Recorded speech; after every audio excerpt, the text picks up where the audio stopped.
짓고 있는 죄에 대해서 이야기를 하고요. 유대인들에게 가서는 유대인들이 짓고 있는 죄를 이야기한다는 거예요. 참 이상한 방식이죠.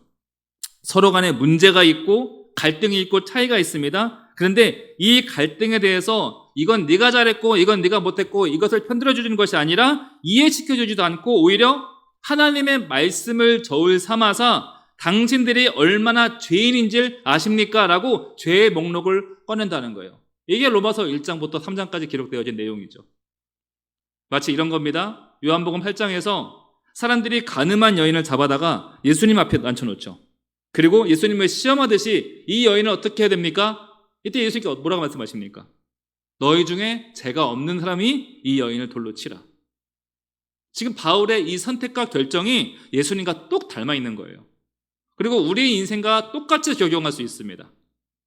항상 우리는 내 입장이 중요하죠. 내가 더 억울하고 항상 내가 더 속상합니다. 왜 그랬냐고 물어본다면 나는 열이면 열 다 대답할 수 있어요. 그런데 그리스도인들이 이 문제를 해결하는 방식은 항상 하나님 말씀에 귀를 기울이고 하나님께 묻는 방식이 되어야 된다는 거예요. 그리고 그 말씀을 통해서 내가 이 일, 이 관계, 이 상황 속에서 어떻게 해야 되는지 그것을 묻고 찾아내는 것이 그리스도인이 해야 될 방식이라는 것이죠. 내가 유대인이라면, 내가 유대인의 입장에서 서 있다면 더더욱 말씀에서 답을 찾아야 되지 않겠니? 이 얘기를 하는 것이죠. 상대방 이방인들에게 이런 문제가 있다라고 지적할 것이 아니라 나를 향하고 있는 하나님의 말씀이 무엇인가? 내가 놓치고 있는 하나님의 말씀이 무엇이길래 내 눈에 자꾸 저들이 거슬리나? 거슬리는 그들을 향해 탓할 것이 아니라 나를 향해 말씀이 나에게 어떻게 말씀하시는지를 그것을 바라볼 줄 알아야 된다는 거예요. 또한 내가 이방 그리스도인이라면 더더욱 이제까지 말씀과 안 친했으니 더더욱 말씀을 바라봐야죠. 상대방 유대인들이 나를 어떻게 서운하게 했는지 그것을 묵상할 것이 아니라 왜 그들이 나를 향해서 우리를 향해서 이렇게 불편하게 여기는가? 지금 갈라질 대로 갈라진 상황입니다. 같은 교회 안에서 척을 지고 분열하고 정죄하고 있습니다. 사도 바울은 이들에게 하나님의 말씀을 제시하는데 먼저 이방인들의 죄에 대해서 얘기를 하는데 오늘 그 부분만 얘기하도록 하겠습니다. 18절 말씀인데요. 너희는 불의로 진리를 막는 사람이었다. 아주 강력하게 단번에 얘기하죠. 너희는 악한 행동으로 하나님의 진리를 회방하던 사람들이었다. 너희들이 어떤 사람이었는지 벌써 잊은 거냐? 악한 행동, 우상숭배, 태폐적인 성문화 그런 것들을 이제까지 상식처럼 여기며 살아왔고 그런 것들 통해서 하나님의 진리를 방해하고 막으며 살아오지 않았냐라고 먼저 물어보는 거예요. 여러분, 진리를 막는다는 것이 무엇입니까? 하나님이 정해 놓으시고 결정해 놓으신 것을 무시하는 거예요. 그것이 크든 작든 하나님이 세우신 법칙과 규칙이 있어요. 그것을 스스로 무너뜨리려 하고 가볍게 여기는 태도, 이것이 바로 진리를 방해하고 막는 행위라는 거예요. 바울이 지금 이 이야기하는 겁니다. 너희가 우선 이런 사람들이었어. 너희가 수백 년 동안 조상 대대로 이런 모습으로 살아왔었어. 21절 보세요. 너희가 하나님께 영광을 돌리지도 않고 감사하지도 않고 오히려 불평하고 허망한 생각들로 살아갑니다. 여러분, 이게 뭐예요? 하나님과 말씀과 그 뜻에는 여태까지 아무런 관심도 안 갖고 살아왔다는 거예요. 오늘날 이 시대와 똑같다는 것이죠. 오늘날 보십시오. 누가 하나님께 영광을 돌리며 살아가고 있습니까? 하나님께 감사가 없고 하나님 뜻에 관심이 없어요. 우리를 정신없이 만들고 있는 이 수많은 땅의 문화들, 그 어디에도 하나님이 보이지 않는다는 거예요. 이 모든 것을 하나님이 지으신 건데, 하나님이 다 선물로 주신 건데 유명인들, 인플루언서, 정치인, 경제인, 각계 리더들이 보여주는 모습 속에서 여러분, 하나님이 보이십니까? 뉴스를 틀면 하나님이 보이십니까? 그들에게서 하나님의 영광이 보이고 그들의 삶 속에서 감사가 보입니까? 과연 그들이 우리의 리더로서 충분한 사람들입니까? 아니라는 것이죠. 왜 그래요? 죄 때문이라는 거예요. 우리 안에 죄가 들어오고 죄가 가득 채워지면 그 인생은 하나님의 뜻에 관심을 안 기울여요. 그 사람은 그 안에 채워진 것으로 이끌려 살아간다는 거예요. 당연한 것이죠. 바둑에 빠지면요, 온 세상이 바둑판으로 보입니다. 당구에 빠지면요, 모든 사각형이요 다 당구대로 보입니다. 게임에 빠지면 내가 게임 속의 주인공으로 착각을 하게 되고요. 지금 대한민국은 뭐에 빠져 있습니까? 골프에 빠져 있습니까? 내가 한 타만 더 잘 치면 여기까지 갈 수 있는데, 하나만 더 잘하면 내가 파퍼팅 할 수 있는데, 하나만 더 하면은 언더까지 갈 수 있는데, 모든 운동이 다 그래요. 빠지면 다른 게 안 보입니다. 안 들어와요. 그나마 운동은 건전하죠. 건강이라도 하게 하죠. 도박에 빠지고 술에 빠지고 색에 빠지면 부모 자식도 못 알아보는 몹쓸 인간이 되어지는 게 다는 거예요. 왜 이 세상에 감사가 없겠습니까? 왜 자꾸 불평을 합니까? 왜 자꾸 시비를 걸고 못된 말들을 늘어놓습니까? 21절 말씀에 하나님을 알되, 하나님은 알아요. 근데 하나님과 상관없는 인생을 살아가고 있다는 거예요. 하나님을 전혀 신경 안 쓰고 눈치도 안 보며 살아가는 인생으로 살아가기 때문에 이 모양으로 살아간다는 것이죠. 뭐 때문이죠? 죄 때문에. 죄로 인해 마음이 어두워지니 모든 게 삐뚤어져 보이는 거예요. 내 눈이 이미 삐뚤어져 있으니 그 사람이 어떻게 보이겠냐는 거예요. 그러니 자꾸 사람 탓하는 것이죠. 사실은 내 죄 때문인데, 내 눈 때문인데. 오늘 여기 학생들 앉아 있는데 하루 종일 인상만 쓰고 있는 선생님이 좋아요? 아니면 웃어도 주고 재밌는 것도 해주고 아이스크림 사준 선생님이 좋아요? 그렇죠. 네, 너무 뻔한 질문이에요. 여러분, 감사가 없는 인생은요 아무도 안 좋아합니다. 아이들도 알아요. 집에 키우는 강아지도 알아요. 매번 지적만 하고 화를 내는 사람은 아무도 안 좋아해요. 그 인생이 외로워집니다. 결국 그 삶이 지옥이 되는 거예요. 우리 삶에 감사가 없으면 그 삶이 지옥입니다. 친구가 미워지고 괴롭혀지고 싶고 자꾸 못된 행동을 하고 싶어. 학교가 무슨 의미인지, 내가 공부를 왜 해야 되는지, 나와 친구 관계, 나와 학교 관계, 부모님과의 관계, 이 모든 관계에 있어서 하나님이 조금도 보이지 않아요. 내가 하나님 뜻에 관심이 없어요. 이게 뭐예요? 이게 바로 죄인의 모습이라는 거예요. 성경에서 가장 중요한 교리가 오늘 읽은 1장 16절 17절 말씀이죠. 간단하게 이신칭이라고 하잖아요. 내가 의로워서 의인이 아니라 하나님이 의롭다고 여겨주셔서 의인 되어지는 것. 여러분, 이게 신앙에서 가장 중요합니다. 이걸 고백할 줄 알아야 세례받는 거예요. 그런데 하나님께서 우리를 자녀로 삼아주시고 의인으로 불러주셨는데 우리가 거기까지는 알아요. 근데 하나님을 알되 21절 하나님과 전혀 상관없는 인생으로 내가 살아가고 있으니 그게 바로 죄인의 모습이라는 거예요. 그렇게 죄를 먹고 죄를 마시는 인생.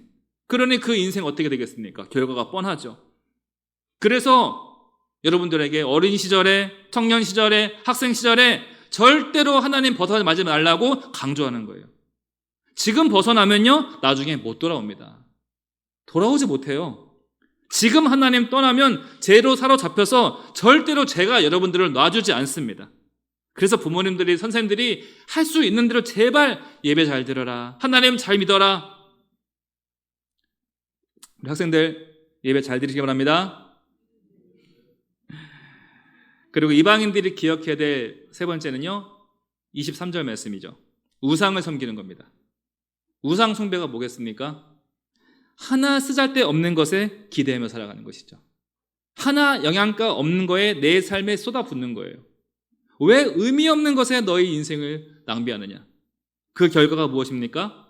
하나님을 알면서도 계속 죄를 선택하고, 하나님을 알면서도, 하나님의 뜻을 알면서도 고집부리며 살아가면 어떻게 돼요?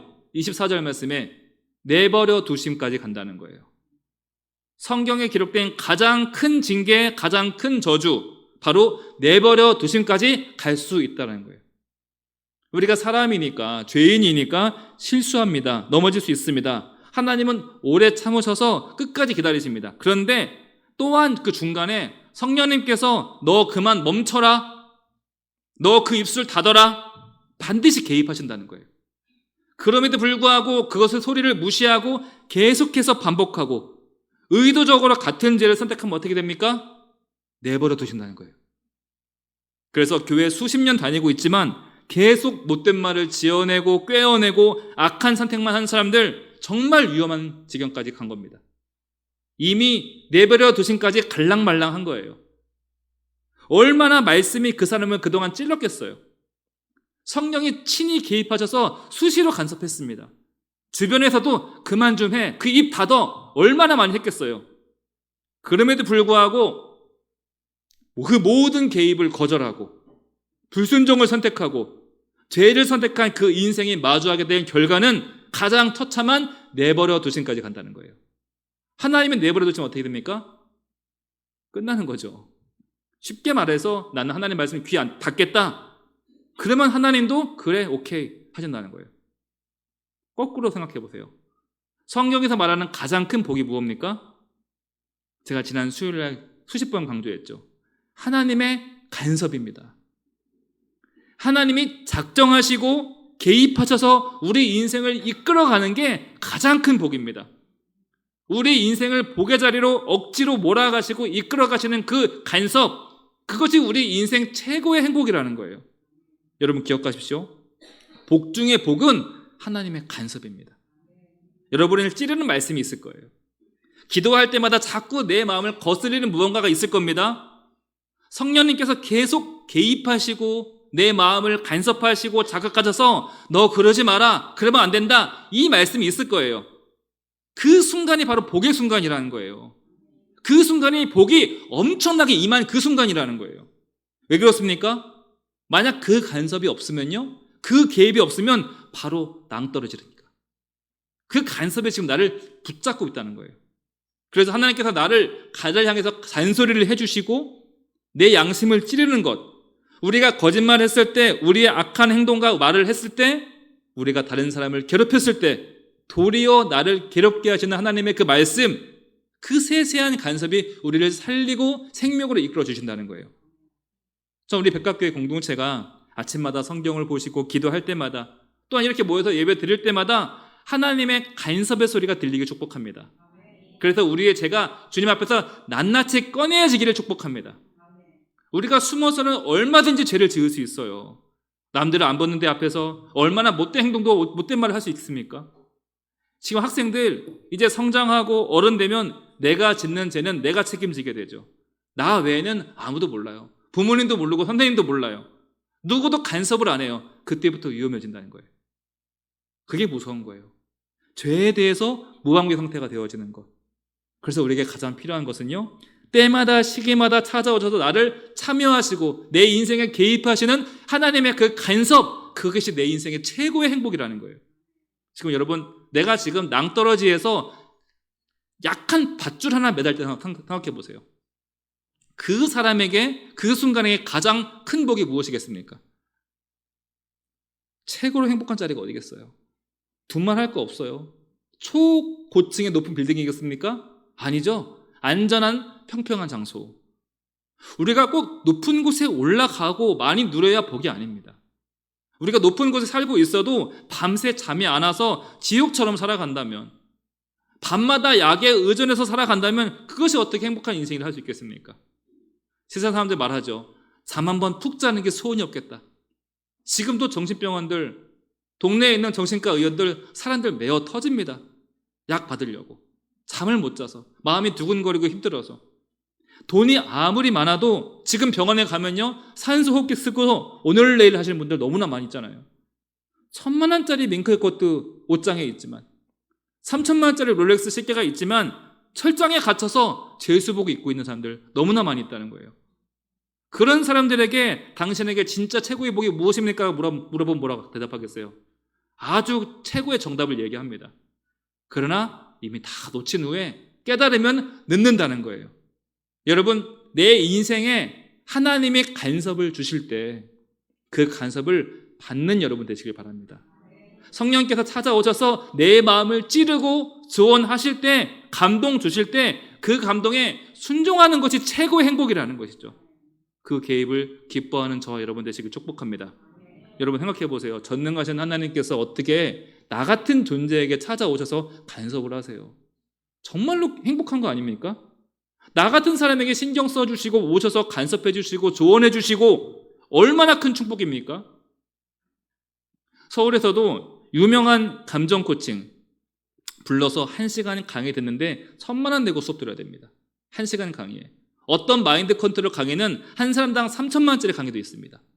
그런데 높이 계신 하나님께서, 전능하신 하나님께서 나에게 찾아오셔서 나를 조언해 주시고 나를 붙들어 주시고 때마다 시기마다 성령을 보내셔서 내 마음을 자극해 주시니 이것이 얼마나 귀한 은혜냐는 거예요. 지금 바울이 왜 죄의 이야기를 하겠습니까? 지금 불만이 많아요. 하소연할 게 많은 이들에게 왜 너희들이 죄가 있음을 기억하라 이 얘기를 하겠습니까? 너희가 죄인이었던 것을 기억하라는 거예요. 너희가 하나님을 알고도 그동안 어떻게 행해왔는지를 기억해라. 너희가 그동안 불의한 모습으로 어떻게 하나님을 욕되게 해왔는지를 기억해라. 그러니 교회 안에서 너희가 옳다고 여기는 행동을 멈춰야 되지 않겠냐는 것이죠. 이제 그만 상대방을 정죄하고 비판하고 판단하는 것을 멈추라는 거예요. 우리가 은혜를 기억해야 되지만 동시에 죄인이었던 내 모습을 함께 기억해야 됩니다. 그래야지 우리가 교만하지 않고 겸손해질 수 있는 거예요. 내가 얼마나 부족한 사람인지를 인지하는 것. 여러분, 나 스스로 비하하는 거 아닙니다. 나를 업신여기는 것도 아니에요. 내가 죄를 기억한다는 것은요, 과거에 묶이지 않겠다 그런 것도 아닙니다. 내가 얼마나 큰 죄를 탕감받았는지 이것을 기억하자는 거예요. 그래야 내가 겸손해질 수 있거든요. 복음서를 보면요, 1만 달란트 빚진 자가, 탕감받은 자가 탕감받고 나오면서 100데나리온 빚진 자에게 빚독촉을 하죠. 이를테면 100억 탕감받은 사람이 그 탕감받고 나온 길에 자신에게 100만 원 빚진 사람을 쥐잡듯이 잡는 거예요. 아주 괘씸한 모습이죠. 은혜를 망각하고 자신의 죄를 기억하지 않는 아주 괘씸한 모습에서 벗어나야 되지 않겠니? 라고 사도 바울은 이방인 유대인들에게, 기독교인들에게 말씀하는 거죠. 우리가 받은 것만 기억하면, 받은 은혜만 기억하면 또 돌아갑니다. 사람은 잘해주기만 하면은 그게 당연한 줄 압니다. 반드시 내 인생 가운데 뉘우침이 있어야 되고요, 죄를 자복하고 옷을 찢는 회개가 우리 가운데 있어야, 반드시 교회에는 회개가 있어야 올바른 은혜 공동체가 될 수 있는 겁니다. 안 그러면 맨날 지적합니다. 맨날 비판하고 정죄하고 쥐잡듯이 잤습니다. 회개 없으면 교회가 안 굴러갑니다. 왜 사람들이 자꾸 도박장에 기웃거리겠어요? 왜 자꾸 어두침침한 곳에 내 몸을 맡기겠습니까? 꺼내오면 또 들어가고 건져오면 또 들어가고. 하나님께서 대체 이스라엘을 몇 번이나 건져오셨습니까? 셀 수 없이 건져주시고 참아주시고 눈 감아주시고. 그러나 그 과정 가운데 이스라엘의 회개가 없으니 다시 돌아간다는 것이죠. 여러분, 내가 나를 잘 아는 것이 중요합니다. 내가 어떤 사람인가? 현재 내가 어떤 은혜를 입고 있는가? 내가 지금 어떤 사람들과 머물고 있고 어떤 사람과 어울리며 어떤 말을 하고 있는가? 언제나 나 자신을 되돌아봐야 된다는 거예요. 다른 사람 바라보고 비판하고 판단하고 평가하는 건 누가 할 일이에요? 하나님이 하실 일입니다. 우리 잠언 3장 34절 말씀 읽고 이제 마무리하도록 할 텐데요. 함께 읽어보겠습니다. 진실로 그는 거만한 자를 비웃으시며 겸손한 자에게 은혜를 베푸시나니. 하나님께서 누구에게 은혜 베푸십니까? 겸손한 자에게 받는 것이 하나님의 은혜입니다. 그렇다면 여러분, 나를 생각하셔야죠. 나는 지금 겸손의 자리에 서 있는가? 나는 지금 겸손의 언어를 쓰며 살아가고 있는가? 다른 사람은 아예 보지 마세요. 나만 보세요.